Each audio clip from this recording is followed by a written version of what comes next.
Iya, Pak Buyung, selamat malam. Malam, Romo. Apa Iya, kabar? Sehat, Pak? kabar baik ya. Luar biasa. Iya, Iya, Pak iya. Yohanes, selamat malam ya. Oke. Ya, selamat malam. Iya, Selamat malam, loh. iya. Apa kabar? Selamat malam, Romo. Iya, malam juga. Bu Malam Romo. ya, apa kabar? Bu Santi. Suaranya nggak ada. Malam Bapak Ibu. Malam. Bu Yuni, selamat malam Bu Yuni.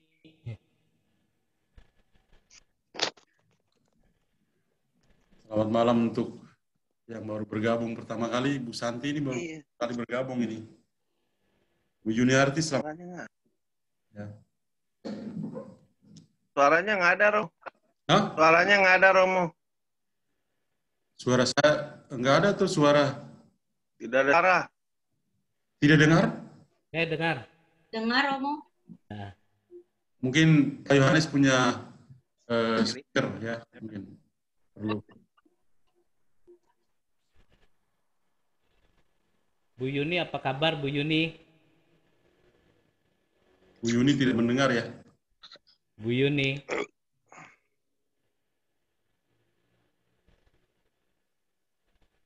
Romo, suara saya bisa diterima dengan baik, Romo. Bisa dengar jelas kok. Ya, baik. Dengar jelas. Iya. Kita tunggu 1 menit lagi, setelah itu kita bisa mulai.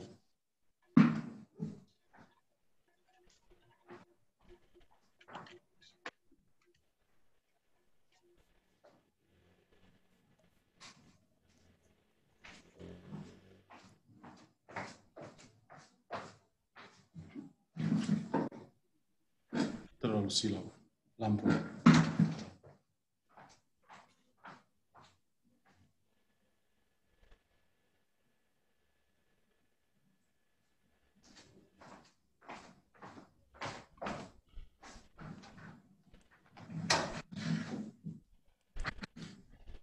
Mbak Dewi, aku jadikan jadi co-host ya, bisa ya?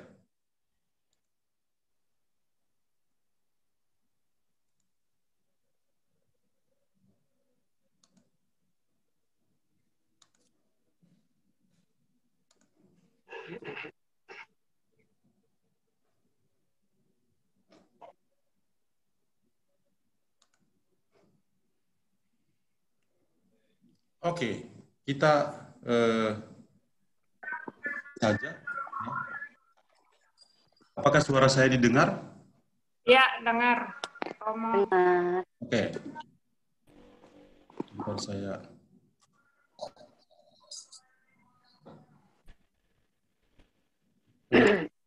Saya mesti jadikan satu orang jadi co-host saya. Mbak Dewi bisa? Santi? Bisa jadi co-host? Bisa? Oke, saya jadikan co-host ya. SDB-nya kan hari Senin Jakarta, ini pasti Polda Jakarta. Kecilin dong.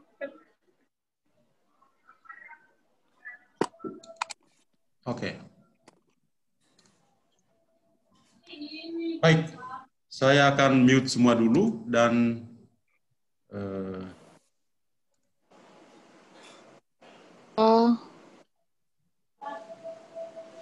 Malam, Pater. malam. Dengan Joyce, Pater, di Serpong. Oh, baik, Ibu Joyce. Ya. Malam, Romo. Selamat malam. Malam. Semangat.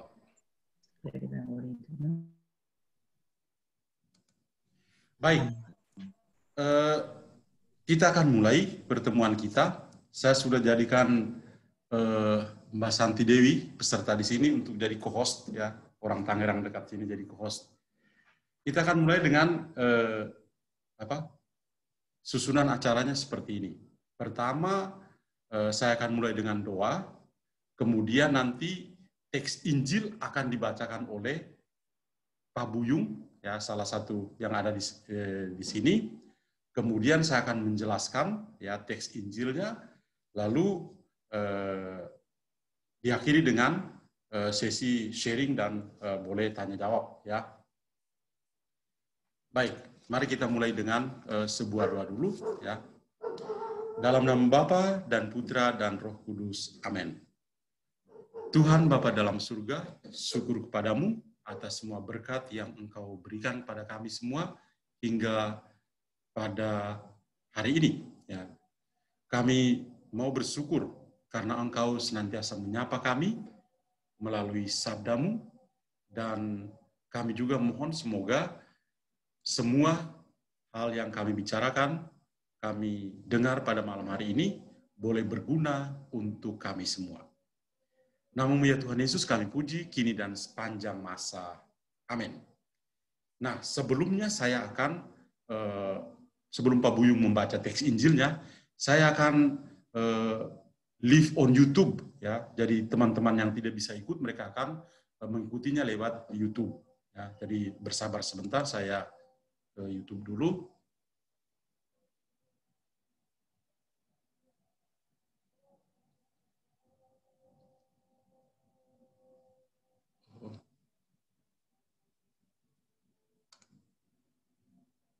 Sebentar, live on YouTube.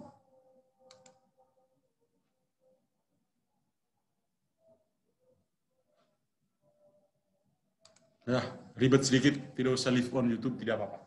Baik, saya undang Pak Buyung untuk bisa membaca teks Injil dulu.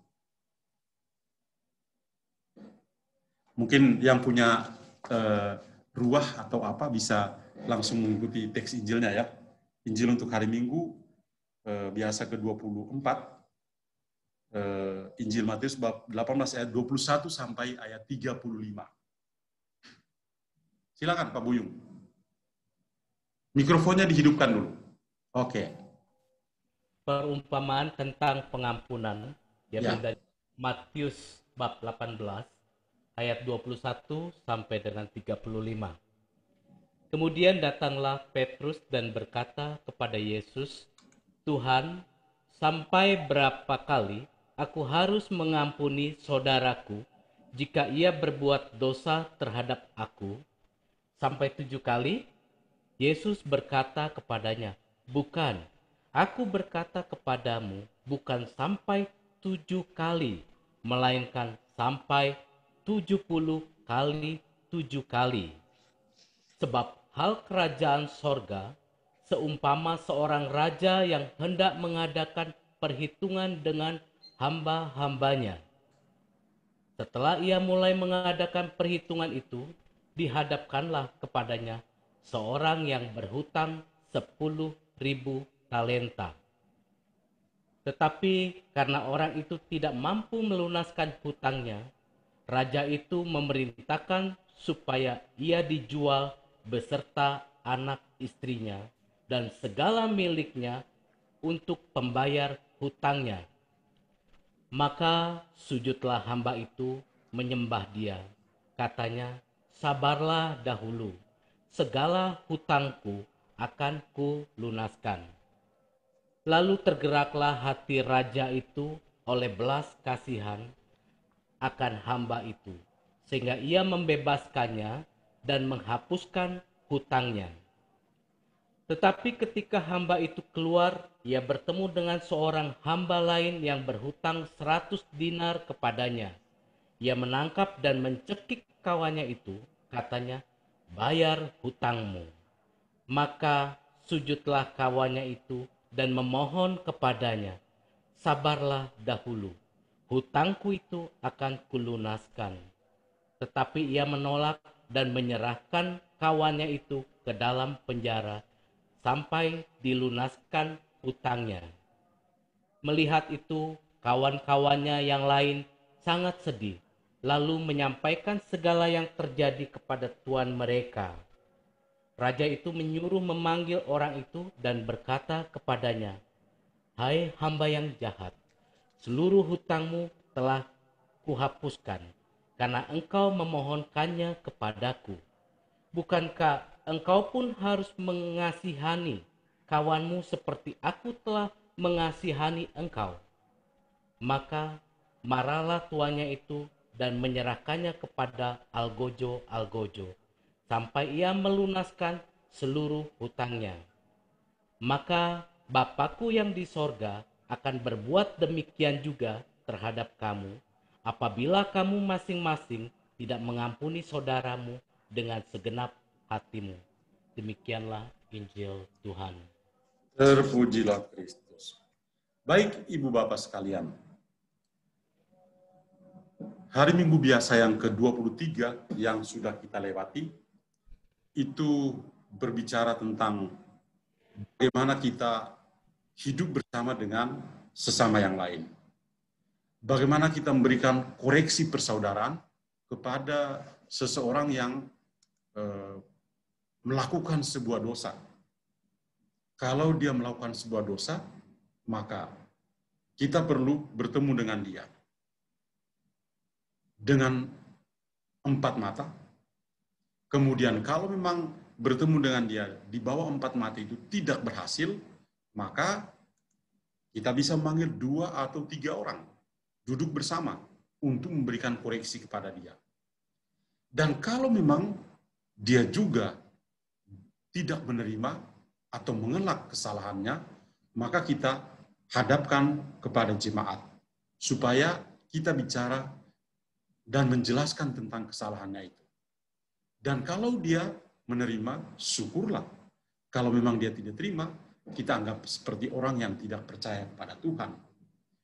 Dan ya, saya yakin bahwa sepanjang pekan biasa yang ke-23 ini, ya, kita belajar untuk bisa memberikan koreksi.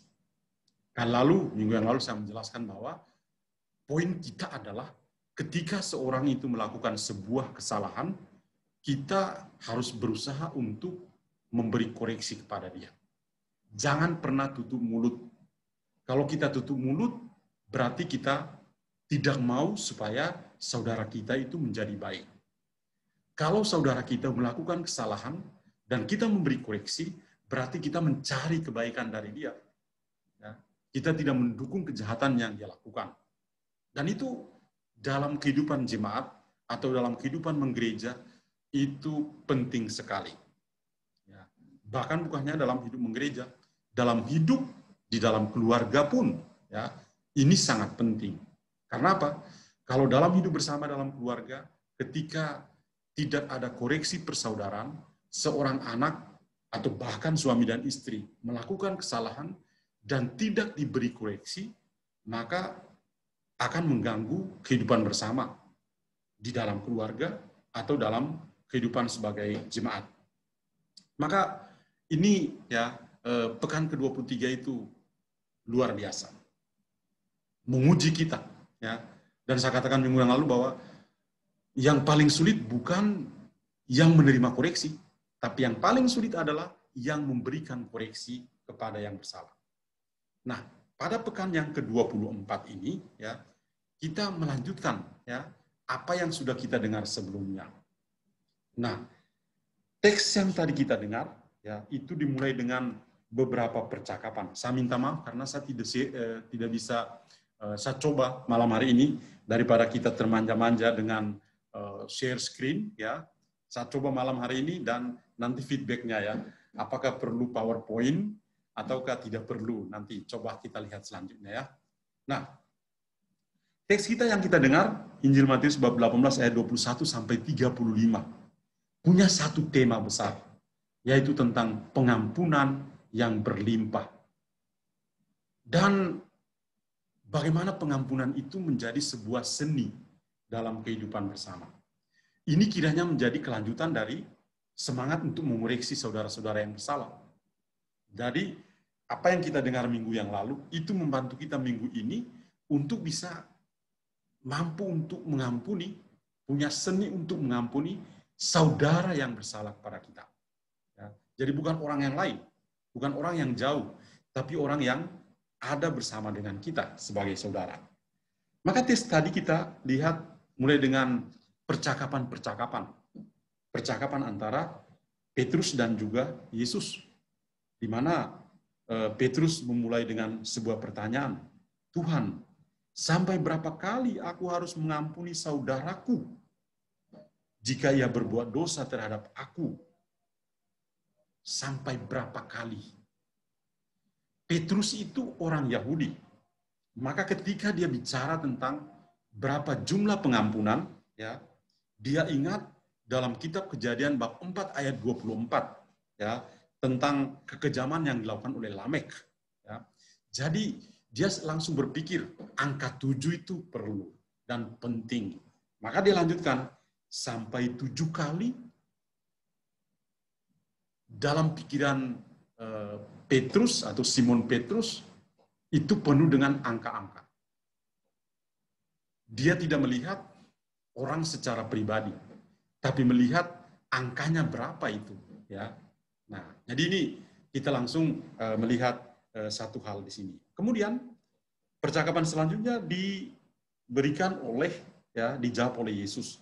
Yesus berkata kepadanya, bukan, aku berkata kepadamu, bukan sampai 7 kali. Melainkan sampai 70 kali 7 kali. Ya, 70 kali 7 kali. Atau bisa juga dengan perkataan yang lain, 77 kali. 77 kali. Pokoknya permainan angka-angka dalam kitab suci, ya, sangat indah, ya. Apalagi angka 7 itu, ya, angka yang sempurna, angka kesempurnaan itu. Lalu setelah terjadi percakapan antara Yesus dan Simon, ya, Tuhan Yesus lalu membuka wawasan dari Simon. Daripada menentukan angka-angka sesuai kategori dari pemikiran Simon, lalu Tuhan berikan dalam perumpamaan, paling kurang bisa masuk di kepalanya Simon, ya, supaya dia lebih mengerti. Maka kita dengar tadi ada 2 jenis perumpamaan. Perumpamaan pertama itu bercerita tentang seorang hamba yang punya utang 10.000 talenta. Itu besar sekali. Dan ketika saatnya dia harus membayar utangnya itu, dia minta kepada sang atau pada Tuhan supaya bisa membebaskan dia dari utang-utang itu. Dan apa yang terjadi? Ketika dia minta untuk bisa dibebaskan, ternyata tuannya itu mau membebaskan semua hutangnya, ya, semua hutangnya 10.000 talenta itu kalau diuangkan itu terlalu banyak. Terlalu banyak. Maka zaman dulu ketika orang kalau punya hutang seperti itu tidak bisa bayar, suami dan istri dan anak-anak bisa dijual untuk bisa membayar utang itu sampai lunas. Jadi artinya utangnya terlalu besar, 10.000 talenta itu terlalu besar. Ya. Kemudian ketika dia minta supaya utangnya itu bisa dilepas, ya tuannya membebaskan dia dari utang, menghapus utangnya. Tapi ketika dia kembali, setelah dia merasa lega, dia kembali, dia ketemu dengan temannya yang punya utang itu hanya 100 dinar. Itu sedikit sekali itu, ya. Mungkin upah yang, ya, upah harian seperti itu. Terlalu kecil dibandingkan dengan 10.000 talenta. Yang 10.000 talenta itu besar sekali dibandingkan dengan dibandingkan dengan 100 dinar itu, ya. Beda jauh, ya. Yang upahnya 10.000 talenta itu bisa bertahun-tahun tidak bisa bayar, yang ini sehari bisa bayar. Ya. Tapi ketika dia menemukan temannya yang punya utang 100 dinar, apa yang dia lakukan? Yang dia lakukan adalah dia menyiksa teman itu dan minta supaya bisa membayar utangnya. Tapi karena tidak bisa membayar, akhirnya temannya itu dimasukkan ke dalam penjara. Dan akhirnya Tuhan yang tadi begitu murah hati, ya, pada akhirnya dia membuat apa? Dia lalu menyiksa juga hamba yang tidak tahu diri ini, yang utangnya begitu banyak dihapus, ya, karena dia berlaku tidak adil terhadap temannya itu, maka dia pun akhirnya mendapat, ya, siksaan juga. Nah, maka kita lihat, ya, teks kita ini ya, dari percakapan Yesus dan Petrus, atau Petrus dan Yesus, kemudian dilakukan dengan, Yesus melanjutkan dengan dua contoh, ya, contoh tentang hamba yang berutang. Satu utangnya besar sekali, satu utangnya sedikit. Kedua-duanya ya punya situasi yang berbeda. Yang punya utang besar itu dia pergi ke tuannya dan mendapat pelepasan utang atau penghapusan utang. Sedangkan yang punya sedikit utang kepada hamba yang punya utang besar itu, dia akhirnya disiksa oleh orang yang sudah mendapat pengampunan. Nah, apa yang kita lihat di sini? Ya, dari awal kita dengar teks tadi ya, di ayat yang ke-21 ya, kita langsung melihat dosa terhadap aku.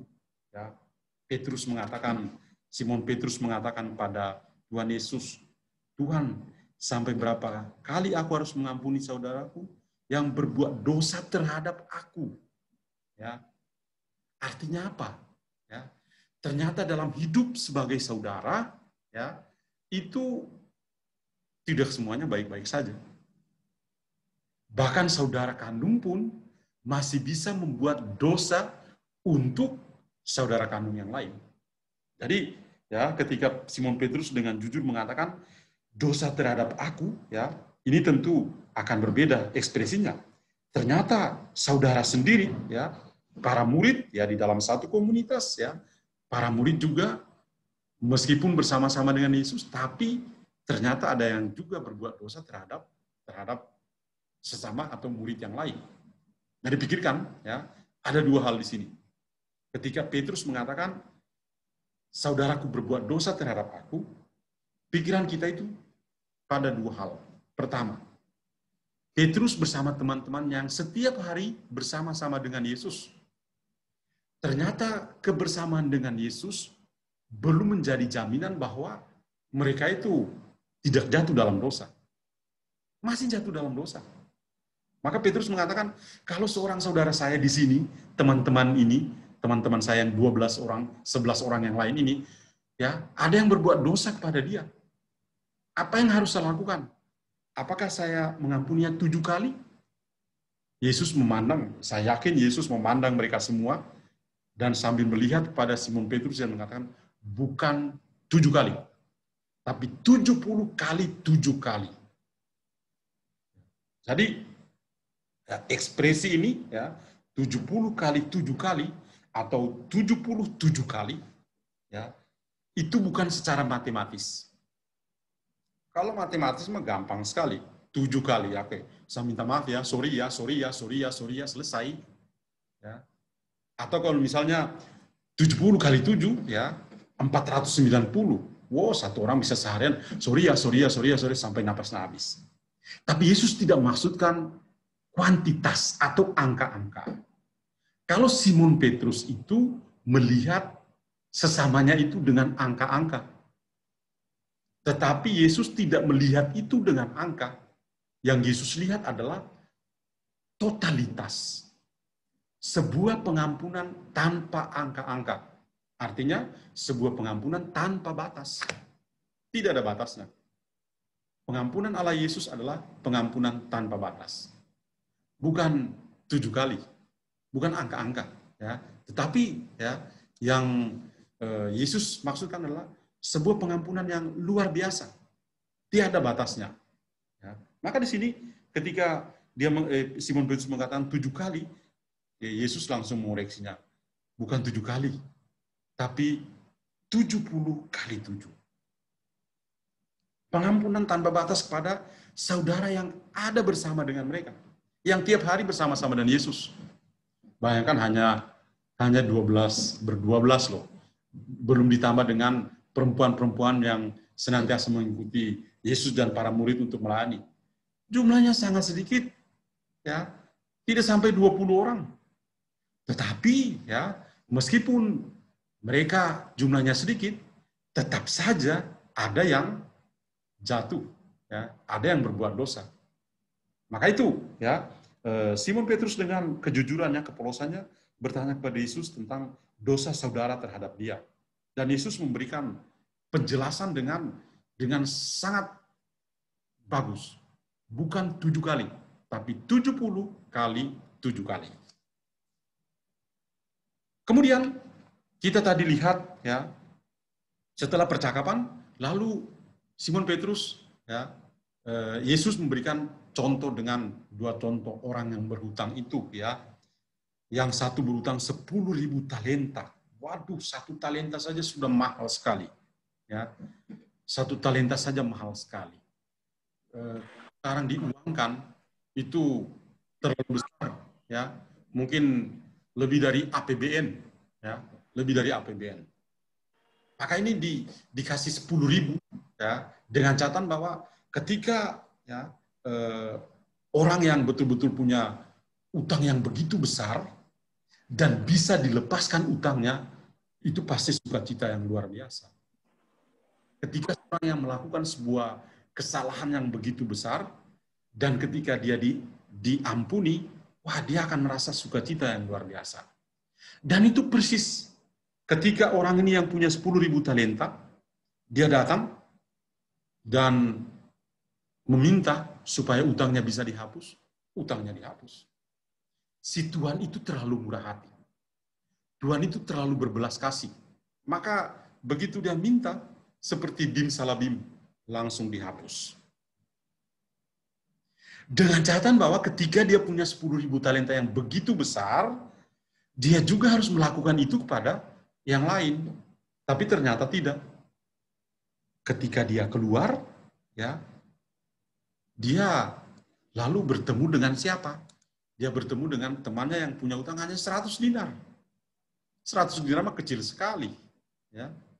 Dan dia tuntut harus lunas juga. Ya, harus lunas. Kalau tidak lunas, maka akan menjadi sulit bagi dia. Dan ternyata temannya yang hanya 100 dinar, itu ya, mungkin hanya 1 juta rupiah. Ya. Tapi dia langsung dimasukkan, dianiaya dulu, kemudian baru dimasukkan ke dalam penjara. Maka lihatlah di sini, contoh yang pertama, yang punya utang 10.000 talenta itu, kalau saja dia tidak meminta supaya utangnya itu dihapus, maka sesuai dengan kebiasaan zaman dulu, seluruh keluarga itu akan dijual. Jadi suami, istri, anak-anak, plus rumah dan tanah dijual. Supaya apa? Supaya melunasi utang itu. Supaya bisa melunasi utang. Ternyata tidak. Ternyata mereka dibebaskan. Ya. Jadi ada penghapusan utang dengan catatan tadi saya katakan, kalau dia punya utang begitu besar dihapus, maka dia juga harus melakukan yang sama kepada orang-orang lain. Ya. Kepada orang-orang lain. Ternyata tidak. Ternyata tidak. Ketika dia berjumpa dengan temannya, dia tidak melakukan itu. Maka tuannya itu lalu marah. Kalau kamu punya 10.000 talenta saya bisa lepas, kenapa temanmu hanya punya 100 dinar? Ini talenta dan dinar sangat berbeda. Ya. Kenapa teman punya utang hanya 1 juta? Ya, Anda bisa berlaku jahat seperti itu. Maka orang yang tadi 10.000 talenta, akhirnya dia juga kena batunya. Dia juga ya pada bagian akhir dari teks Injil tadi, ya, Tuhan itu marah dan menyerahkan kepada algojo-algojo sampai ia melunas seluruh utangnya. Dan saya katakan tadi, 10.000 talenta itu sampai 7 turunan. Enggak bisa bayar-bayar. Ya, enggak bisa bayar-bayar. Jadi, itu. Ya. Dan, ya, bagian terakhir dari Injil dikatakan, demikian juga yang akan diperbuat oleh Bapakku yang di surga terhadap kamu, apabila kamu masing-masing tidak mengampuni saudaramu. Kalau kita tidak mengampuni yang lain, bagaimana kita bisa diampuni? Itu. Kalau kita tidak bisa mengampuni, ya, kita juga akan sulit untuk diampuni. Nah, teks Injil tadi punya amanat-amanat tertentu kepada kita. Ya, saya angkat beberapa poin, ya, yang kiranya bisa membantu kita untuk memahami teks Injil yang punya tema yang menarik, seni untuk bisa mengampuni, seni mengampuni. Ya, Yang pertama, ya, kita lihat motivasi ya dari pengampunan. Kita semua mendapat satu motivasi yang bagus. Tuhan Yesus mengajarkan kita bahwa pengampunan itu ya, suatu pengampunan yang kita terima dari Tuhan, itu pengampunan yang indah sekali. Ya, kita terima dari Tuhan, itu suatu pengampunan yang sangat indah, sangat berharga. Dan karena pengampunan itu begitu indah dari Tuhan, maka kita juga diminta untuk melakukan pengampunan yang indah itu juga kepada orang-orang lain. Orang-orang yang ada di sekitar kita. Teks Injil ini, Petrus berbicara tentang saudara-saudaranya dalam satu rumah. Sesama murid Yesus ini. Jadi, implikasinya bagi kita adalah suatu pengampunan yang indah dari Tuhan itu kita terima, meskipun kita itu melakukan kesalahan yang besar sekali. Kesalahan yang besar sekali, itu Tuhan bisa mengampuni. Ya. Tuhan bisa mengampuni itu. Ya. Maka dia mengingatkan kita supaya orang-orang yang ada di sekitar kita juga kita lakukan yang sama. Suami kepada istri, istri kepada suami, orang tua kepada anak-anak, atasan kepada bawahan, bawahan kepada atasan.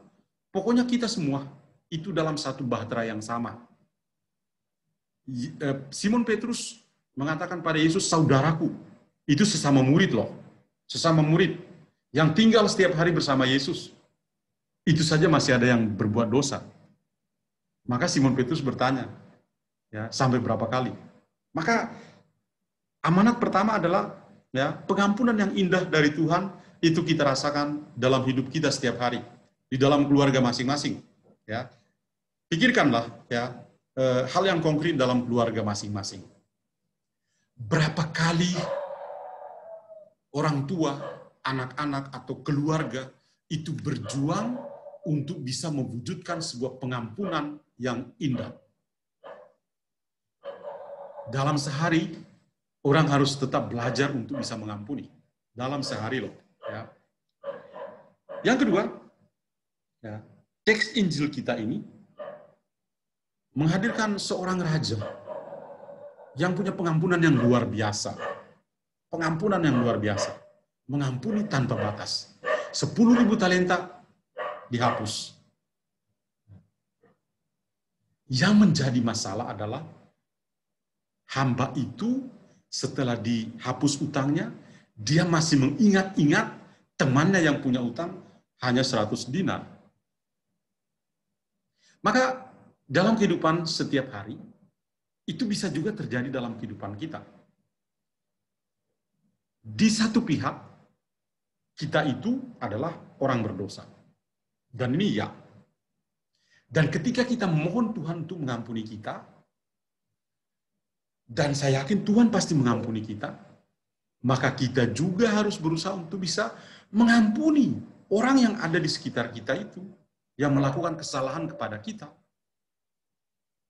Tidak bisa kita minta Tuhan mengampuni kita, sementara kita sendiri tidak mengampuni orang yang bersalah kepada kita. Saya jadi ingat, ya, suatu hari saya mendengar pengakuan dosa. Ya, saya mendengar pengakuan dosa dan ada seorang yang mengaku dosa kepada saya. Setelah itu, saya bertanya kepada dia, apakah Anda bisa mengampuni? Lalu dia mengatakan pada saya tidak bisa mengampuni dia. Oke, kalau begitu, saya juga tidak memberikan absolusi kepadamu. Kenapa, Romo? Saya bilang, tidak adil dong. Kamu kan minta pengampunan dari Tuhan, dan Tuhan pasti mengampunimu. Masa kamu tidak mengampuni dia? Jadi, dia mencari alasan, tapi saya, dalam pengalaman pastoral saya sebagai seorang Romo, saya beberapa kali itu menyuruh orang keluar dari tempat pengakuan dosa. Karena orang itu ketika bicara tentang pengampunan dan dia tidak bersedia untuk mengampuni, maka saya mengatakan pulang dulu, keluar dulu, pikir-pikir dulu, baru bisa masuk kembali untuk mengakui dosa.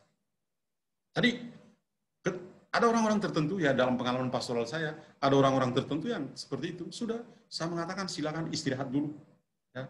Jangan tidak akan menerima absolusi karena Anda tidak mengampuni. Itu. Jadi kalau kita menerima pengampunan yang berlimpah dari Tuhan, kita juga harus melakukan itu. Ya. Bukan 7 kali, tapi 70 kali 7. Satu poin lagi yang penting ya di sini adalah belas kasih, ya, belas kasih. Sang raja itu atau Tuhan itu begitu berbelas kasih kepada hamba yang punya utang 10.000 talenta. Tapi hamba yang punya 10.000 talenta itu tidak punya belas kasih pada temannya yang punya hutang 100 dinar.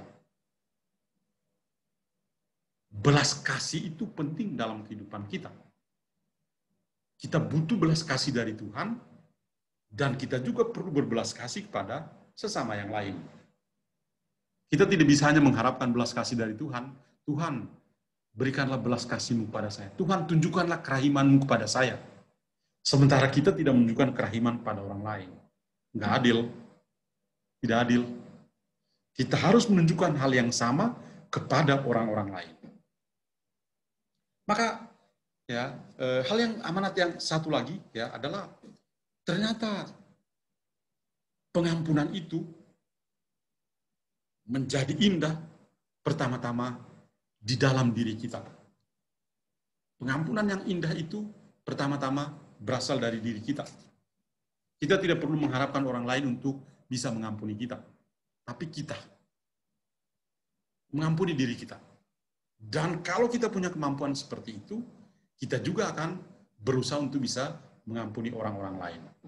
Nah, lihatlah Bapak Ibu, ya, hari Minggu biasa yang ke-24 itu sangat bagus.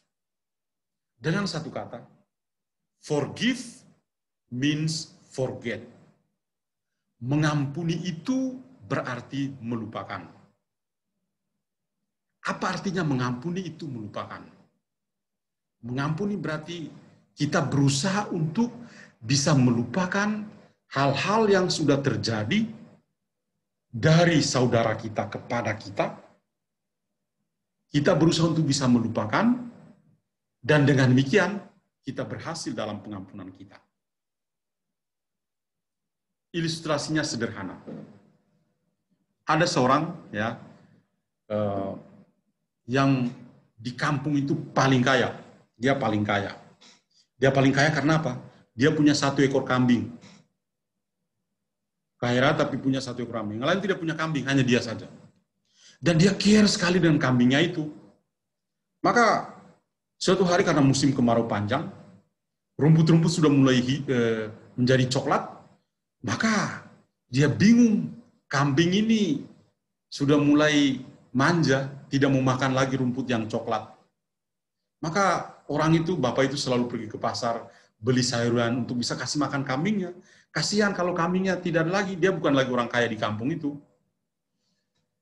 Lalu dia merasa kok pengeluarannya besar sekali. Akhirnya suatu hari dia ke pasar, dan ketika dia kembali, dia pikir-pikir, sampai berapa lama lagi bisa bertahan ini kalau duitnya keluar untuk beli sayur demi kambing.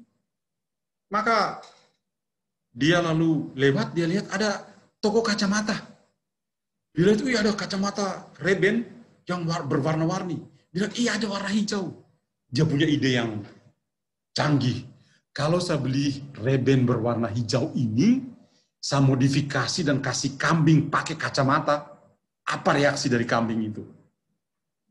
Dia membeli kacamata itu, dia bawa pulang ke rumah, dia modifikasi, pakailah karet, kemudian dia memberikan kacamata itu kepada kambingnya. Dan apa yang terjadi? Dalam waktu singkat, rumput-rumput coklat itu dia hantam kasih habis. Kambing itu berubah perilaku. Ya. Rumput itu tetap coklat, tapi yang berubah adalah lensa kacamatanya. Teman-teman semua, sahabat-sahabat semua, mengampuni berarti melupakan. Artinya apa? Supaya kita bisa berhasil dalam pengampunan, kita mesti mengganti lensa kacamata kita. Kalau lensa kacamata saya yang sekarang ini tetap ada, saya akan memandang Bapak Ibu seperti yang sekarang. Coba saya ganti dengan lensa berwarna merah. Kalian semua berwarna merah di layar. Bukan kalian berwarna merah, tapi lensa kacamata saya. Artinya apa? Pengampunan itu terjadi karena perubahan, transformasi radikal dalam kehidupan saya. Cara pandang saya, lensa kacamata saya itu berubah. Dengan demikian saya bisa mampu mengampuni. To forgive means to forget. Mengampuni itu berarti melupakan. Ini beberapa pesan, ya. Maka saya akhiri, dan kita masih punya waktu. Silakan, ada yang mungkin mau sharing sebentar tentang pengampunan, ya. Silakan sharing, ya. Kemudian ada yang boleh bertanya, silakan bertanya. Ya. Saya minta dulu, ya, Ibu Bapak, mungkin ada yang mau sharing. Saya yakin sharing tentang pengampunan itu baik, kita bisa saling meneguhkan. Ya. Kita di sini ada 29 partisipan, ya, kita bisa saling meneguhkan. Ya. Silakan.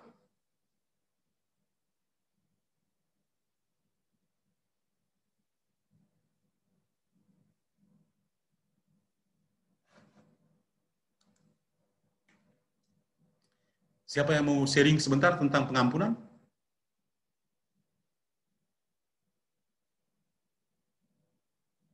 Kalau belum, saya tambah satu ilustrasi lagi. Bukan soal kambing. Kita semua mengenal yang namanya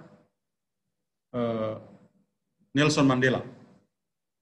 Nelson Mandela pejuang Afrika Selatan yang sangat-sangat frontal ketika masih muda. Tetapi ya, ketika dia sangat frontal, akhirnya dia dipenjarakan selama 27 tahun. Ya, 27 tahun.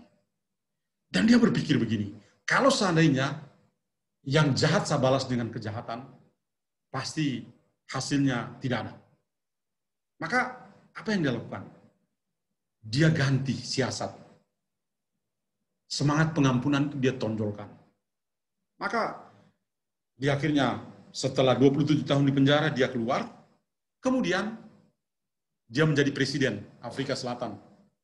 Dan suatu hari dia mengunjungi penjara di mana dia pernah menghuninya cukup lama itu. Dan apa yang terjadi ketika dia sampai di penjara itu? Dia ketemu sipir, seorang sipir yang dulu pernah memukul dia dan ada bekas luka. Dan sambil menyalami, ya, dia ketemu orang ini, sipir itu, dan dia bertanya kepada sipir itu, "Kamu lihat, ini apa ini?" "Bekas luka." "Siapa yang buat?" Sambil ketakutan, ini depan presiden ini. Dia takut sekali dan dia mengatakan, "Saya yang lakukan itu." Dan Nelson Mandela omong pada orang itu, "Saya mengampunimu karena Tuhan saya mengajarkan seperti ini. Tuhan saya mengajarkan seperti ini, maka saya mengampunimu." Nelson Mandela hebat. Saya juga jadi teringat dengan, ya, ada di sini ada saudara-saudara yang dari Timor Leste, ya. Pasti semua tahu nama yang sangat tenar, sangat hebat, Bapak Kairala Sanano Gusmaung. Dia juga seorang pejuang yang luar biasa, pernah dipenjarakan, mengalami banyak penderitaan. Ya. Setelah Timor Leste merdeka, suatu hari dia diwawancarai. Mereka tanya, "Ini bagaimana Pak Sanana, ya, relasi dengan Indonesia? Karena Anda sendiri dan orang-orangmu itu mengalami penderitaan selama 24 tahun. Banyak orang yang meninggal dunia. Kira-kira bagaimana Anda punya pendapat? Bagaimana membangun rekonsiliasi dengan Indonesia?"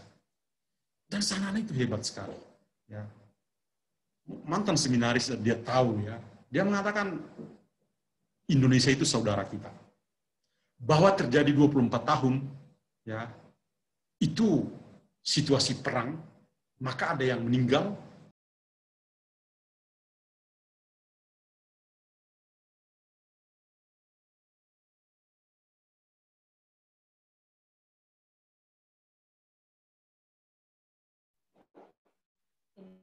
Belum bersuara.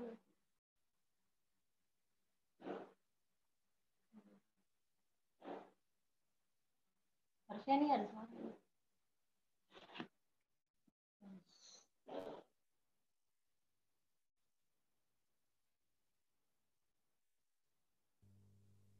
Romo unmute Romo.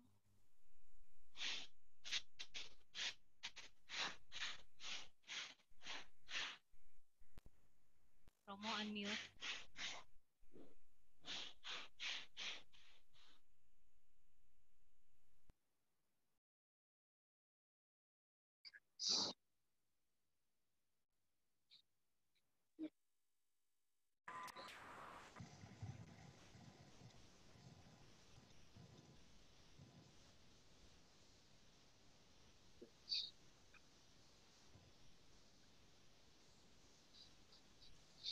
Halo, bisa dengar suara? Ya, baru bisa Romo. Ya, Oke. dengar ya? Oke, Pastor. Baik, ya. Jadi saya lanjutkan. Tiba-tiba tadi mungkin sinyal jadi hilang. Ya.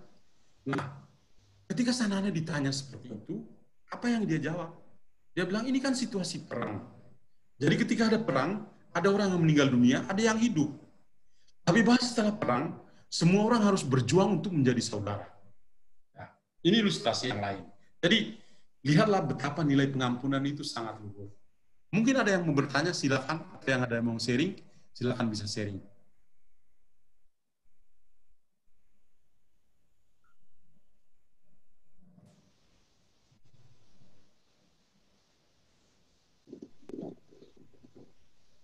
Mungkin Om Pius dari Yogyakarta mau bertanya atau sharing, Om Pius? Oke. Ya. Siap, Pater. Ya. Pater John, saya selalu setiap hari menerima renungan dari Pater John. Oke, terima kasih banyak, Om Pius. Sangat ya. Saya mau sedikit sharing ya. Ya. Jadi begini, Pater. Saya di waktu yang lalu saya bekerja di perguruan tinggi dan kemudian ada pemilihan dekan. Ada pemilihan dekan dan kalau dilihat dari semua kriteria dan dukungan, maka kemungkinan besar saya itu dapat terpilih menjadi dekan. Tapi yang terjadi kemudian ada teman yang menghimpun beberapa teman yang biasanya istilahnya itu di fakultas yang punya hak suara. Kemudian mereka berkolaborasi dan menjatuhkan saya. Dan akhirnya saya tidak jadi terpilih. Pada dasarnya kemudian saya dapat mengampuni karena saya tahu bahwa di dalam perguruan tinggi itu kan kita terpilih, kemudian bisa saja tidak terpilih, tetapi sambil menunggu 5 tahun kemudian atau 4 tahun kemudian bisa kembali lagi apa dan sebagainya. Saya dapat dengan iman yang saya miliki, saya dapat mengampuni karena saya merasa itu sungguh dicurangi dengan cara-cara yang tidak elegan gitu loh, dengan membuat isu yang walaupun memang ada sedikit kesalahan yang saya lakukan begitu, tapi kemudian itu diekspos sedemikian rupa. Nah, saya berusaha melupakan itu, kemudian mengampuni, tetapi pada saat-saat tertentu itu tidak bisa hilang, kemudian kembali lagi. Saya berusaha kalau ketemu ya baik lagi dan seterusnya. Tetapi pada saat-saat tertentu, pada saat saya tahu atau teringat seperti itu, maka hal untuk mengampuni itu menjadi susah. Walaupun saya sudah berdoa, kemudian juga saya konsultasi dengan romo pembimbing, tapi memang berkurang. Tapi hingga saat ini itu kalau saat-saat tertentu itu kemudian muncul lagi, tetapi tidak dalam tingkat keseriusan yang besar, karena semakin menurun, tidak bisa mengampuni itu. Tetapi tetap masih ada terjadi. Ini bagaimana saya harus memperbaiki diri saya sendiri untuk dapat mengampuni orang-orang seperti itu. Terima Ya, kasih, Pak Turja. baik Om Pius. Terima kasih banyak atas sharingnya. Memang setiap kita itu pasti punya pengalaman-pengalaman tertentu, ya. Tadi yang saya ceritakan, kisah Injil tadi itu adalah Simon dengan teman-temannya, 12 murid Yesus itu. Itu saja yang tiap hari bersama Yesus saja masih seperti itu, ya. Apalagi kita saat ini, ya. Jadi, oke lah. Apa yang menjadi pengalaman Pak Pius, ya, juga menjadi pengalaman banyak orang. Salut untuk Pak Pius karena apa? Mengampuni itu bukan seperti kita membalik telapak tangan sekali jadi, atau mengampuni itu bukan Coca-Cola atau Sprite atau fast food, ya, bukan itu, ya. Perlu proses yang cukup lama, ya. Nah, saya akan kasih beberapa kiat, ya, atau ciri-ciri pengampunan sejati yang saya kira baik untuk kita. Yang pertama adalah supaya kita bisa mengampuni, kita harus punya kehendak untuk bisa mengampuni. Bisa tidak saya mengampuni? Apakah saya punya kehendak, punya kemauan, willing, ya, saya punya kemauan untuk bisa mengampuni, ada atau tidak? Ya. Kalau saya mau, Tuhan itu pasti akan membantu saya untuk bisa mengampuni. Kalau saya mau mengampuni, Tuhan pasti akan memampukan saya. Apalagi setiap hari mendoakan doa Bapa kami. Ampunilah kesalahan kami seperti kami pun mengampuni yang bersalah kepada kami. Dan saya yakin, ya Pak Pius, dalam rel ini yang tepat. Tadinya, ya, tegangan tinggi, ya, dalam berelasi, tapi perlahan kan, ya, ketika berdialog dengan pastor pembimbing, ketika melihat kembali pengalaman-pengalaman, dan akhirnya mulai berubah. Kalau bertahan di sana dengan rasa kesal dan itu, pasti efek negatifnya bukan pada orang lain, tapi pada Pak Pius sendiri. Jadi sudah ke jalan yang benar. Jadi pertama, kehendak untuk mengampuni harus ada. Yang kedua adalah pengakuan. Kita itu harus jujur, mengakui bahwa ini loh, karena dosa dari orang atau kejahatan dari orang, maka saya itu luka batin, maka saya betul-betul terluka. Saya harus lapang dada untuk mengakui itu. Saya tidak bisa mengatakan, ya nggak apa-apalah. Bukan. Itu sikap mengalah seperti itu, bukan sikap yang hebat. Ya. Kita harus dengan lapang dada mengakui, dosa ini betul-betul membuat saya tersakiti. Kalau kita bisa mengakui itu, maka kita bisa keluar dari situasi itu. Nelson Mandela atau Sanana Gusmao yang tadi saya ceritakan, mereka itu mengalami penderitaan yang kalau mau menuntut pengampunan mungkin sulit bagi orang seperti Nelson Mandela, orang seperti Sanana Gusmao untuk bisa melakukan itu, ya. Tetapi mereka itu dengan lapang dada, pengakuan, menerima itu, oke lah, ini adalah bagian pengalaman saya. Saya akan berusaha untuk bisa keluar dari lingkaran yang sulit ini. Yang ketiga adalah, ya, selain kehendak untuk mengampuni, pengakuan, yang ketiga adalah pengampunan itu sendiri. Saya harus berani untuk bisa mengampuni, memaafkan, melepaskan, ya, berusaha untuk bisa memaafkan, berusaha untuk bisa melepaskan, berusaha untuk tidak mengingat-ingat lagi hutang-hutang, ya, atau beban-beban atau perasaan tersakiti yang pernah singgah dalam kehidupan. Yang keempat, kerelaan. Apakah kita bisa rela? Rela tidak untuk bisa mengampuni. Kalau nggak rela, pasti sulit lah. Ya. Mau mengampuni, tapi masih pikir-pikir, rela nggak ya? Sama dengan ketika kita pergi mengaku dosa, ya. Sudah di depan Romo dosa-dosa saya ini, ketika ini saya sulit untuk bisa mengampuni, dan saya tidak akan mengampuni dia, Romo. Oh ya? Nggak rela mengampuni ya? Iya, Romo. Oke. Tuhan juga tidak rela mengampuni kamu. Keluar dari tempat pengakuan, misalnya, ya. Jadi kerelaan kita. Ya. Kenapa kita rela? Karena kehendak kita tadi itu. Ya. Lalu, satu lagi adalah kemampuan kita untuk bisa melepaskan emosi negatif kita. Emosi negatif yang selalu mengganggu pikiran kita. Ketika lihat orang itu identik dengan kejahatan yang dia lakukan. Nah, Bapak Ibu, orang itu bisa berubah loh.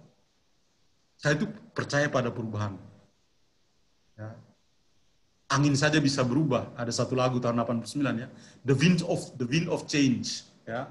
Tembok Berlin runtuh. I follow the Moscow ya. The Wind of Change. Angin saja bisa berubah. Masa manusia tidak bisa berubah? Manusia punya hati nurani kok. Ya. Jadi meskipun sulit sekali, Romo sulit sekali, saya sulit untuk bisa mengampuni. Ya, tapi kalau kita bisa melepaskan emosi negatif yang menguasai kita, saya yakin kita bisa mampu untuk bisa mengampuni. Ya.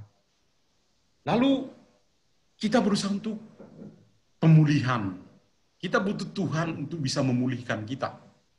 Ya.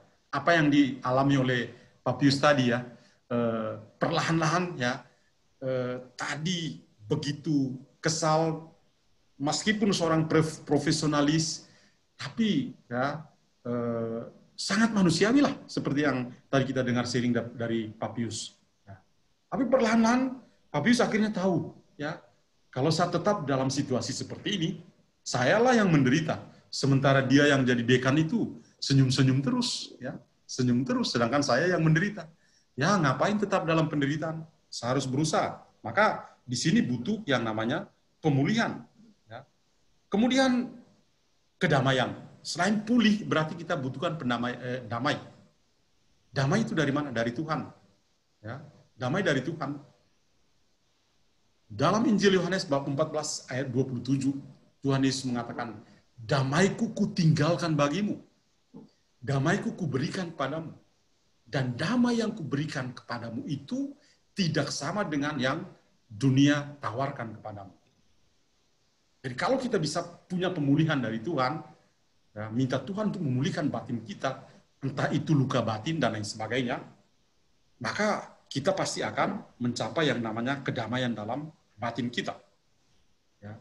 Dan kalau kita bisa punya damai dan membawa damai, tentu ya kita semua akan disebut anak-anak Allah ya dalam Injil Matius. Maka ini juga berhubungan dengan pertanyaan dari Ibu Joyce di Serpong, ya, Pastor, kalau sudah mengampuni, melupakan kesalahan orang yang telah menyakiti, tapi sewaktu-waktu masih teringat lagi, sedih. Kalau begitu bagaimana, Pastor? Apakah itu namanya luka batin? Ya, ini tadi mirip dengan pertanyaan dari Pak Pius di Jogja, maka saya kira tidak perlu dibahas lagi. Tapi ketika kita tetap tinggal di dalam pengalaman dosa dari saudara kita, itu bisa menjadi luka batin. Ya. Maka kalau misalnya dia sudah sampai pada tingkat seperti luka batin itu, ya, silakan kita berusaha untuk punya pengampunan sejati yang ciri-cirinya tadi saya sebutkan itu. Ya, ada kehendak untuk bisa mengampuni, sekali lagi, mulai lagi, kehendak untuk bisa mengampuni. Baringi dengan doa-doa yang bisa kita berikan. Lalu pengakuan, kita harus mengakui, saya betul-betul terluka, punya luka batin karena ini. Dengan lapang dada kita mengakui, dan saya yakin bahwa kita akan bisa berubah itu. Lalu pengampunan, kerelaan, pelepasan emosi negatif, dan lain sebagainya. Ada lagi? Bapak Ibu, hampir 1 jam. Hampir 1 jam loh. Tanpa terasa. Kok saya senyum-senyum di sana. Ya, siapa?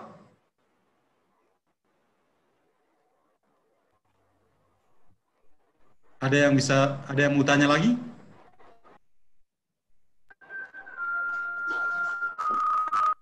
Di sini para peserta itu ada yang dari Indonesia, ada yang Indonesia wajar, tapi ada dari Timor Leste, saya menyalami ya, Maung ya, Kakak Manuel Kintaun ya, selalu setia untuk mengikuti acara ini ya. Beliau ada, saya tidak sempat melihat yang lain ya.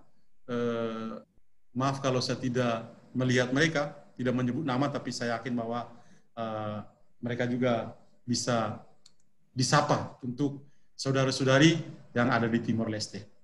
Ya, silakan, Mbak Santi. Bagaimana, ada pertanyaan? Ya, terima kasih, Romo. Cuma sharing aja. Ya, agak kuat sedikit karena tidak kedengaran. Romo. Ya. Okay. Ya. Dengar, Romo? Ya, dengar. Ya. Malam, Romo dan Bapak Ibu, salam kenal. Saya mau mencoba sharing saja. Betul yang tadi Romo katakan bahwa dalam mengampuni itu kita butuh kekuatan dan kita butuh pertolongan. Dan itu yang saya pernah alami. Jadi pada saat itu saya merasa bahwa saya harus mengampuni dulu diri saya sendiri dan orang yang telah menyakiti saya. Dan itu semua berefek kepada fisik saya. Jadi seringkali saya merasakan sakit kepala, terus kaki saya sering sakit seperti itu. Karena saya menyimpan luka. Dan dahsyatnya Tuhan itu, setiap kali saya selalu ditemukan oleh orang yang mukanya sama, seperti yang telah melukai saya gitu. Idih, ya ampun, gitu kan. Kesel lagi. Terus ketemu lagi, namanya saya berhubungan dengan nama orang yang punya nama sama seperti orang yang menyakiti saya. Terluka lagi. Tapi saya di situ saya mohon, Tuhan, apa sih maunya Tuhan itu gitu? Apa sih kehendaknya Tuhan supaya saya mau mengampuni gitu? Tapi berat banget rasanya gitu. Tapi lalu ada teman saya yang bilang pengampunan itu butuh kerelaan kita untuk memohon kepada Tuhan bahwa meminta bantuan Roh Kudus. Jadi kalau kita sendiri yang mengampuni itu mustahil bisa. Tetapi kalau kita yakin dan kita percaya bahwa Roh Kudus yang akan membantu kita untuk mengampuni, terlebih-lebih mengampuni diri sendiri, berdamai dengan diri sendiri dulu, baru Tuhan itu berproses, jadi nggak langsung. Betul yang Romo bilang, itu berproses dan cukup lama bagi saya, sampai satu saat saya mengikuti retret penyembuhan luka batin. Di situ saya ikut dalam tim pujian, kemudian ada sesi pengakuan dosa. Saya masuk ke kamar pengakuan, mengakui semua dosa-dosa saya, dosa berat saya, yang sebelumnya tidak pernah mau saya akui gitu. Tapi saat itu saya berusaha untuk mengakui, dan tibalah saatnya pada saat itu pencurahan Roh Kudus, saya mohon supaya sakit yang ada di dalam tubuh saya, sakit kepala yang sering kali, sakit kaki yang membuat saya sulit sekali untuk berjalan, itu saya mohon disembuhkan. Dan puji Tuhan, badan saya terasa nyetrum gitu, dari atas sampai bawah itu nyetrum. Setelah sesi itu, saya mencoba berdiri dan puji Tuhan, sakit yang di kaki itu sudah hilang. Jadi seperti itu, Bapak Ibu, Romo, memang butuh proses dan butuh penerimaan diri, berdamai dengan diri sendiri. Terima kasih. Baik, Mbak Santi, thank you ya. Memang musuh yang paling besar itu bukan orang lain. Musuh yang paling besar adalah diri kita sendiri. Kalau kita bisa menaklukkan diri kita, saya yakin kita bisa menaklukkan dunia. Kalau kita bisa mengampuni diri kita, maka kita juga pasti bisa mengampuni semua orang tanpa batas. Simon Petrus ketika mengampuni masih pakai angka-angka. Yesus tidak melihat angka, tapi dia melihat manusia. Ya. Nah, itulah perbedaan. Jadi kadang-kadang kita masih bergulat dengan angka-angka. Sudah berapa kali saya mau melupakan dia ya? Sudah berapa kali saya mau mengampuni dia ya? Wah, sudah berapa kali saya mengampuni dia, tapi kok muncul lagi? Karena apa? Kita seperti Petrus yang masih bermain angka-angka sampai 7 kali. Kita seharusnya seperti Yesus yang tanpa batas. Siapa lagi yang mau sharing? Sharingnya bagus sekali. Om Pius, terima kasih banyak. Mbak Santi juga ya. Thank you ya. Pater, tanya boleh? Boleh, silakan. Tapi agak melenceng ini, Pater. Dengan siapa ini? Pius. Oh ya. Boleh ya? Ya, boleh. Begini, Pater. Tahun 2017, saya itu harus mengalami, ini agak melenceng ini, saya tidak tahu. Saya harus operasi bypass jantung. Ya. Oh.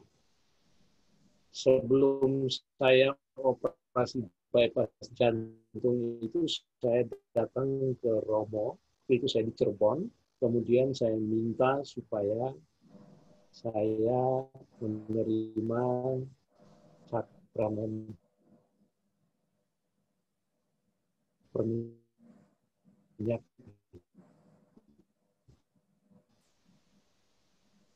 Nah, kemudian saya coba mencari di mana-mana, apakah dengan menerima sakramen perminyakan itu, maka semua dosa masa lalu sampai pada saat saya menerima sakramen perminyakan itu hilang tanpa harus saya akukan di dalam ruang pengakuan, ataukah harus saya akukan? Karena kemudian saya percaya atau saya imani bahwa itu hilang semua. Jadi saya kalau punya dosa, saya pikir saja yang mulai dari saya terima sakramen perminyakan itu sampai ke sini.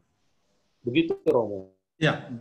Dan dalam beberapa diskusi dengan teman-teman yang pernah juga seperti itu, saya bilang kita imani seperti itu. Ini bagaimana, Romo? Dari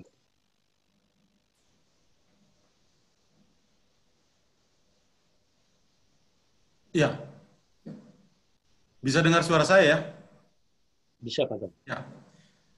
Kiranya ini berhubungan juga dengan apa yang tadi sempat diseringkan oleh Mbak Santi tadi ya, tentang pengakuan dosa.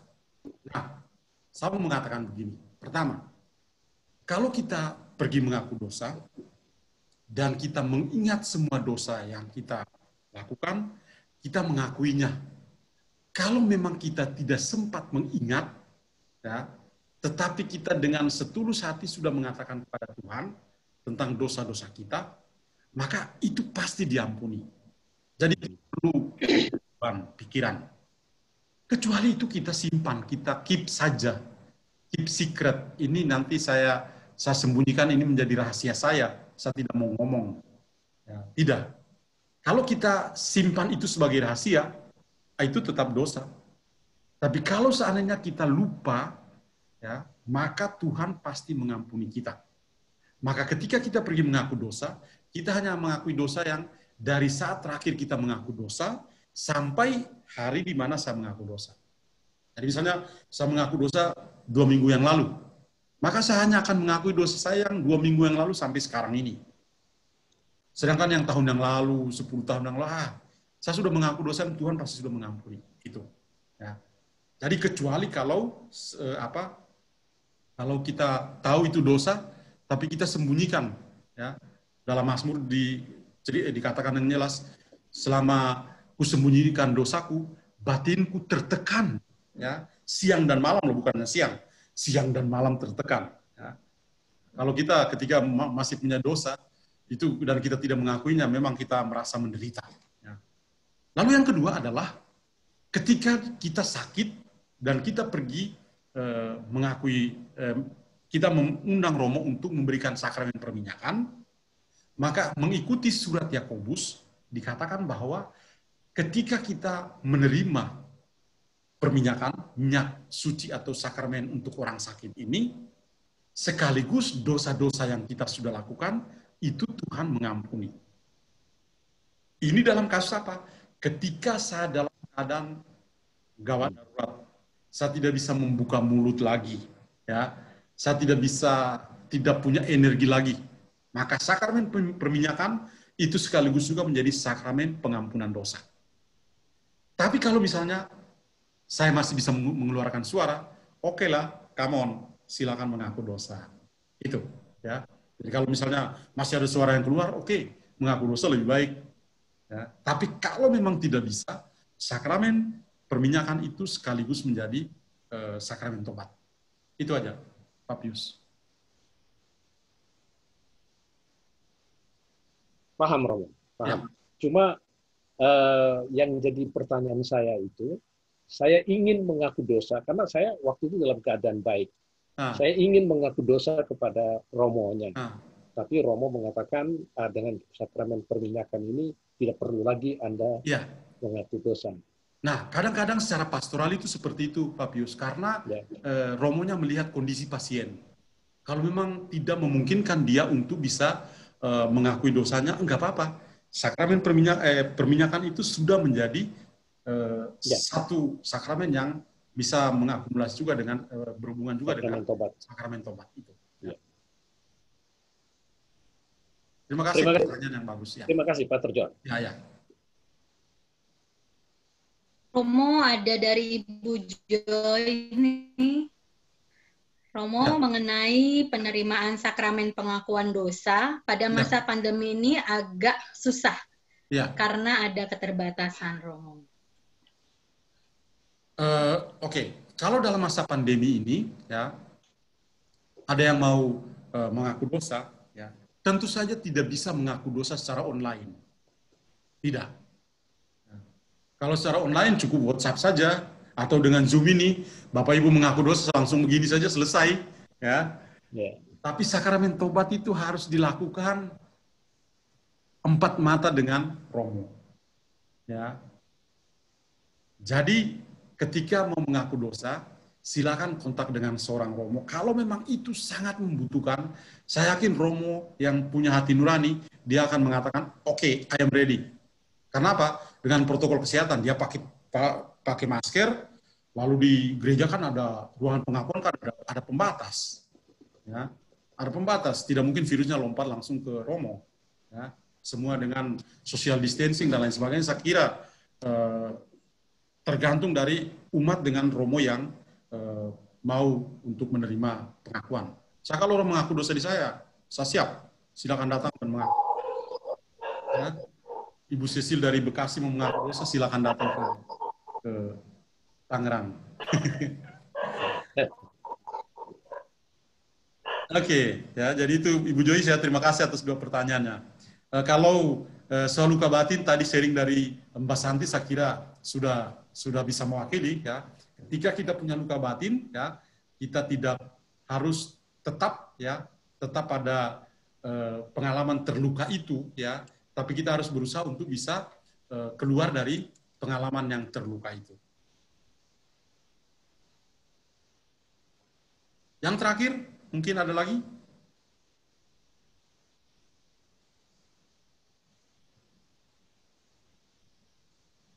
Ya, Mang Manuel, silakan. Dari Timor Leste. Selamat malam.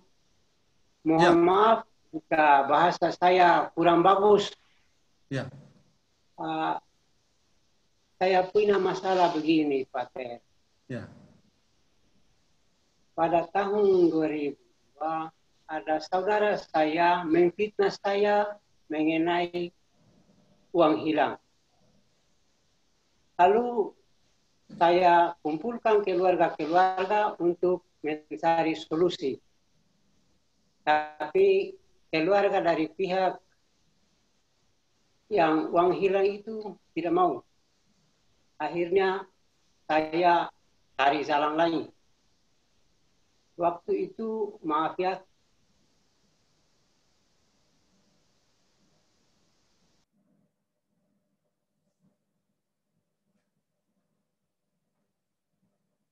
Mang Manuel tidak dengar suara ini. dia punya hukum itu mau. Siapa yang salah itu dia harus berkorban, harus meninggal. Itu yang memfitnah saya itu ayahnya meninggal. Setelah ayahnya meninggal, mereka datang minta berdamai dengan saya. Lalu saya bilang begini, oke, kita damai, tidak apa-apa. Tapi waktu kau bilang uang menghilang, saya yang curi itu bagaimana? Mereka bilang tidak apa-apa, mari kita berdamai. Saya bilang oke, tidak masalah. Kita damai. Tapi ayahnya sudah meninggal. Waktu saya pergi mengaku di pater, di pastor bilang begini, kalau kamu sudah kasih tahu semua keluarga untuk berdamai, tapi mereka tidak mau, akhirnya meninggal, itu mereka yang salah. Saya tidak tahu apakah ini mereka yang salah atau saya yang salah, tapi sudah ada korban. Jadi pertanyaan, apakah ada orang meninggal begini cukup mengaku di pastor ataukah ke uskup, saya kurang tahu. Tapi sampai sekarang kami di hati itu sudah damai, tapi kalau ketemu itu luka tetap ada. Sekarang kami tidak kunjung masing-masing di rumah sendiri-sendiri. Itu saja, Pastor. Ya. Maaf, terima kasih. Oke, baik, Mang Manuel. Saya yakin bahasa Indonesianya masih jelas sekali dan kami masih bagus. Ya. Nah, kadang-kadang terjadi seperti itu, Mang Manuel. Kita ada cekcok, kemudian berdamai, kemudian ada yang meninggal, lalu selalu dikait-kaitkan seperti itu. Begini, yang namanya meninggal itu urusannya Tuhan. Ya, urusannya Tuhan. Mungkin juga dia meninggal karena dia usia lanjut, atau juga karena dia sakit. Ya. Jadi menurut saya sih tidak harus ya Mang Manuel kepikiran ya Hanoi Nafatin, ya, tidak perlu ya. Itu sudah terjadi ya. Nah, yang sekarang ini ya, yang paling penting adalah dalam diri Mang Manuel. Apakah Mang Manuel itu tulus untuk mengampuni? Kalau Mang Manuel tulus untuk mengampuni, case close ya. Kasusnya selesai. Karena apa? Mang Manuel mau mengampuni, mau berdamai. Kalau mereka yang tidak mau, itu urusannya mereka. Jadi yang paling penting di sini adalah dari pihak kita, ya, ketika kita mau berrekonsiliasi, kita mau membuat pendekatan, dan kalau memang dia tidak mau, ya oke lah. Yang penting saya sudah dengan sepenuh hati mau untuk berrekonsiliasi denganmu. Gitu. Nah kadang-kadang itu menjadi tantangan bagi kita semua. Kita punya pendekatan, tapi pendekatan kita tidak diterima. Lalu orang putus asa dan merasa, tidak. Ketika kita dengan segala pendekatan yang kita lakukan, dan ternyata orang itu tidak mau menerima, ya tidak apa-apa. Yang penting hati saya damai. Karena apa? Saya sudah berusaha untuk berdamai dengan kamu. Itu. Ya. Lalu tentang Romo ketika kita mengaku dosa dan Romo mengatakan sesuatu, ya bisa juga kalau Romo itu salah mengerti, ya kita maklumi, ya. Tapi kalau Romo mengerti, dia akan mengarahkan, ya orang yang meninggal itu, ya bukan disebabkan karena persoalan yang ada, tapi dia meninggal mungkin karena dia sakit dan lain sebagainya. Kemudian ada satu pertanyaan dari Ibu Eva, Romo, apakah salah kalau orang yang melukai hati saya suka biarkan saja, ya, karena dia lebih galak, maksudnya dengan suaminya ya. Kita tidak mengenal Ibu Eva jadi gampang, ya. Jadi Romo, apakah salah kalau orang yang melukai hati suami saya suka biarkan saja karena suami lebih galak dan tidak mau kalah. Daripada berantem ujung-ujungnya, lebih baik saya diamkan saja. Saya berbicara hanya seperlunya saja. Karena memang dari dulu saya miskomunikasi. Terima kasih. Gini Bu Eva, bukan hanya Bu Eva sendiri yang mengalami. Saya yakin bahwa Bapak Ibu yang ada di sini juga punya pengalaman yang sama. Semua dalam satu bahtera yang sama ketika dalam satu keluarga. Ya. Yang namanya miskomunikasi itu selalu ada. Nah, hal yang terpenting untuk Bapak Ibu, ya, adalah ini.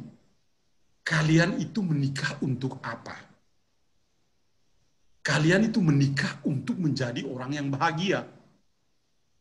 Dan kalau kalian menikah untuk menjadi bahagia, maka kalau ada satu persoalan, sekecil apapun persoalan itu, silakan berbicara 4 mata. Injil minggu yang lalu. Ya, silakan berbicara 4 mata. Kenapa? Pasangan adalah teman curhat yang nomor 1. Ya, teman curhat nomor 1 adalah pasangan, bukan orang lain. Jadi kalau misalnya kesel sama suami, silakan bicara dengan dia. Aku kesel sama kamu karena ini. Atau suami kesel dengan istri, sampaikan dengan jurus kepada istri. Mami, aku kesel sama kamu. Titik. Karena ini. Iya. Gus Dur bilang itu aja kok repot. Jadi bicaralah apa adanya. Dan saya yakin bahwa pasanganmu itu juga punya hati nurani kok. Dia akan mengampunimu. Ya. Jadi saya yakin, ya, silakan Ibu Eva, ya, tidak usah mengatakan bicara seperlunya. Tidak, harus bicara dengan sepenuh hati, jangan seperlunya. Ya. Dengan demikian, Ibu Eva juga tidak ada beban, ya, dan juga ya suami juga tidak ada beban. Ya. Baik, nanti Bu Eva kalau memang nanti japri saya, ya, kontak dengan saya. Oke, masih ada lagi?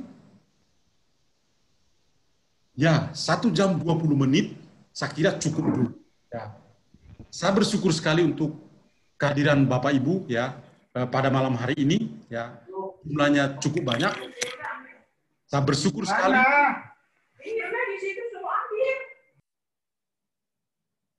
Sabar, saya mute dulu ya. Oke. Jadi saya bersyukur untuk Bapak Ibu semua yang hadir dalam pengajaran malam hari ini. Saya yakin bahwa minggu biasa yang ke-24 juga sangat luar biasa. Kalau minggu yang lalu kita baru belajar untuk bisa memberi koreksi. Minggu ini ya kita belajar untuk mengampuni. Saya hanya punya satu kata yang singkat. Forgive, forget. Mengampuni, melupakan. Berat ya, tapi coba. Tapi coba. Forgive, forget. Mengampuni berarti melupakan. Romo berat, iya. Romo juga rasa berat kok. Tapi kita coba. Karena apa? Tuhan kita itu Maha Rahim. Yang punya 10.000 talenta saja dia bisa lepas kok. Apalagi yang hanya punya 100 dinar. So, jangan takut. Ya. Baik, saya akan menutup dengan doa ya, dan memberi berkat untuk Bapak Ibu semua.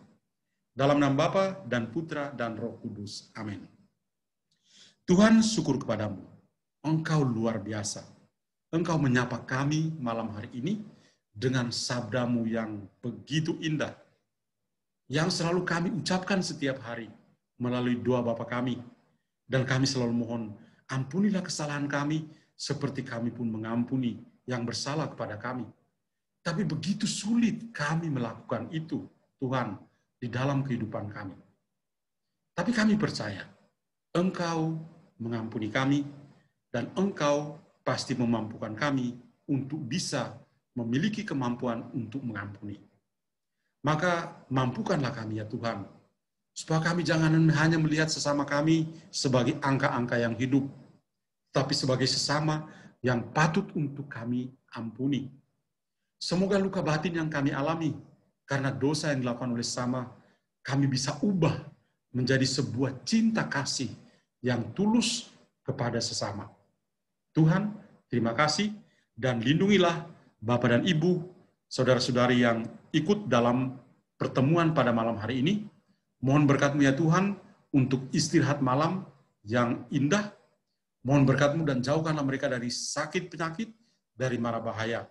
Berkatilah keluarga-keluarga dan semoga mereka semua Engkau limpahi dengan rahmat yang berlimpah, pengampunan yang berlimpah, dan kasih yang berlimpah. Maka Tuhan, turunkanlah berkat-Mu yang berlimpah kepada mereka semua, dalam nama Bapa dan Putra dan Roh Kudus. Amin. Thank you, sampai ketemu hari Jumat depan ya. Terima kasih Pastor John. Terima Tuhan kasih, Romo. memberkati. Ya.